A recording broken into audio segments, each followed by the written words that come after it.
Hey everybody, Chris here, 4 Directions Bushcraft. We're getting ready for another sweat, and although I got this bench here, I wanted to make a little bushcraft table as well. I don't want one of the tables that we got or one of the older tables that we got out here.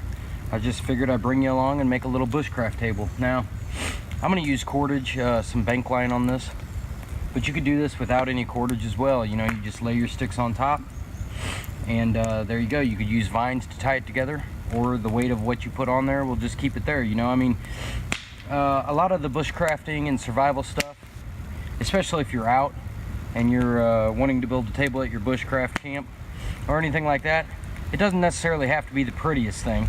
It just has to work. So functionality is the of the utmost importance. I almost messed that up. Utmost importance when you're out here. You know, it just has to work. And you don't want to spend all day and all the calories and sweating and get yourself all tired building the best bushcraft table. You know, it's just a table. So anyway, I'll bring you along. We'll get this done. I got my axe, thankfully, as a mallet, but you can also make a mallet. I've done that in other videos. It's really easy. You can make a mallet out of anything, really. So I just sharpened one end piece of this willow that I got left over.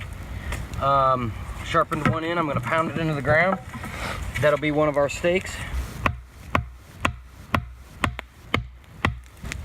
Although this part may seem very easy and elementary, it's actually really, really dangerous, especially if you're out way deep in the bush somewhere and you accidentally whack your hand with this thing when you're doing this.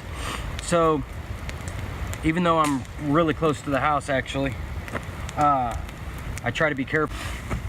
So with this, I want to drive the skinny end into the ground.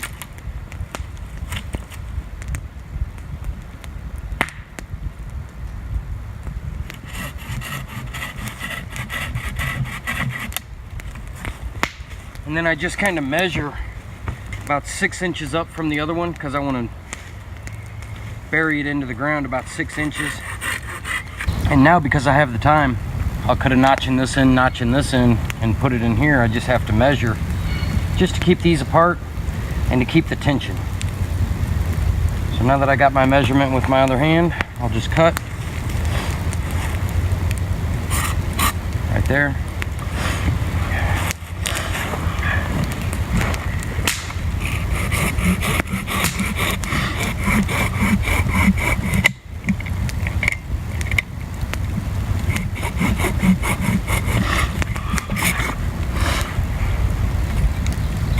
Remember, when you're cutting, always cut away from you, you know.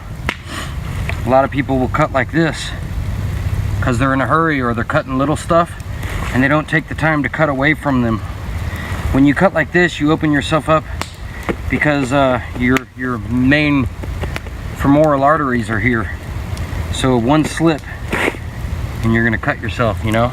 You gotta always be careful. We'll use this other one for this other side. Separate them like that. Anyway, these are just simple, I gotta get that one out of there, but these are just simple V notches in these. That's all it is. See how rough it is? It doesn't have to be pretty, really. It just has to work.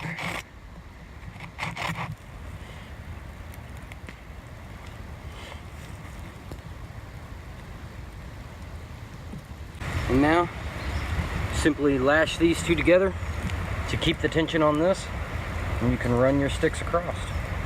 It's that easy. Takes 15 minutes, you know.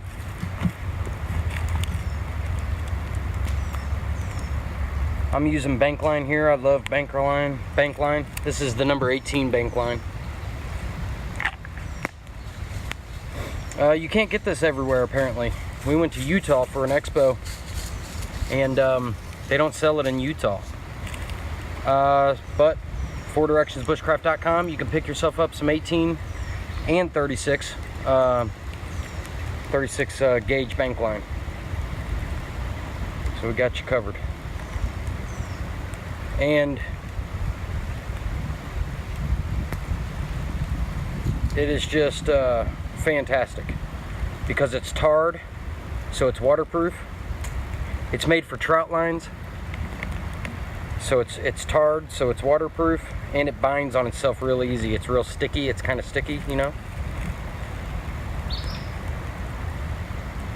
What I like to do for some added measure is I'll leave a length. I'll just tie a overhand knot, leave a length right here, and I can just wrap and bind these two together just a little tighter.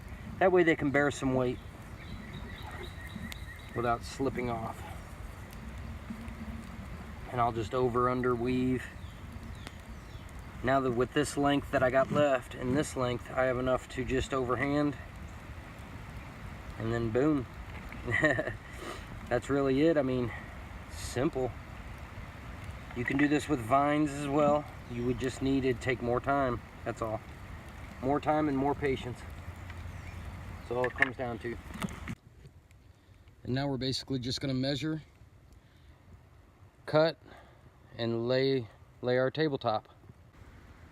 All right, and so there you have it. The lashings look a little ugly, but I want it to bear some weight. I could probably sit on that thing. I'm not going to, but I probably could. Anyway, that'll hold everything that we need, and got the fire burning real hot. Got the sweat about ready to go. We got to cover this side up. Do some, this was in my last video. Do some little additions. So there it is. There's a little bushcraft table. A little bit ugly, but useful, and that's really all you need. All right, so thanks for joining me. A little quick video, how to make a table. You can do these with vines, like I said, or anything you want. A little ugly, but functional, and that's all that matters. Anyway, thanks for joining me. You guys take it easy out there. We'll catch you on the next one. Thanks for your views, all your comments, all your support. We love you guys out there. Take care.